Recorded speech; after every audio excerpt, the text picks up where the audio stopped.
America. It's the country we all live in. To be American means I have freedom of speech. But have you ever wondered how it could affect your life if you didn't have the freedom of speech? How it could affect America? As Americans, we are very blessed to have the freedom of speech. But this freedom is often taken for granted and misused. People can turn the good of this freedom into bad. Words are powerful, and they can be used to help and encourage, or they can be used to destroy and hurt people. Is this something we really consider before speaking?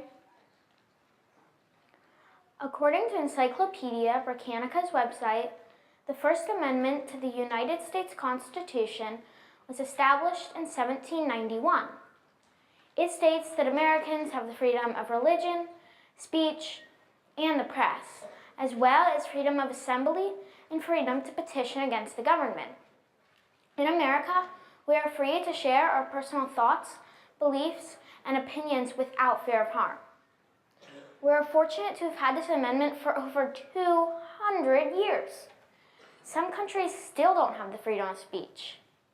In countries such as North Korea, Cuba, China, and Afghanistan, people can be imprisoned, physically harmed, or even killed for sharing their personal beliefs and opinions.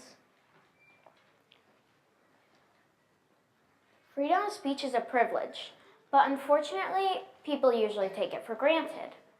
People often say whatever comes to mind, even if this means saying unkind or hateful words. Freedom of speech was created so we could share our thoughts, beliefs, and opinions openly, not to allow us to put others down. It's okay to disagree, but we shouldn't be hateful towards the person that we're disagreeing with. Freedom of speech doesn't give us a right to verbally harm others. Martin Luther King Jr. is an excellent example.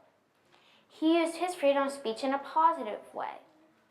He shared his beliefs publicly, but in his speeches, he never made fun of anyone.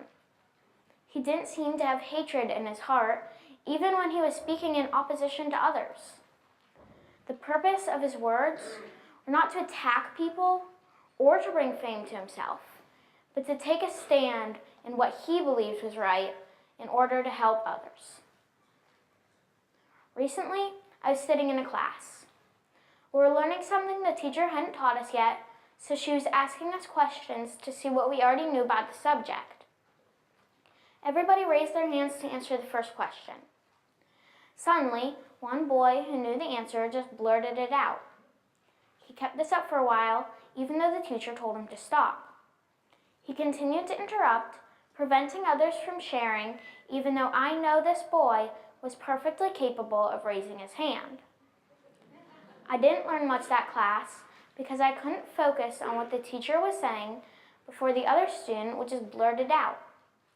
In this situation, the other student was taking advantage of his freedom of speech. His actions hurt others from being able to learn. This is an example of how people abusing their freedom of speech can hurt others around them. In America, we should not abuse our freedom of speech. We should use kind, helpful, and encouraging words. We're fortunate to have the freedom of speech, and we should use it well.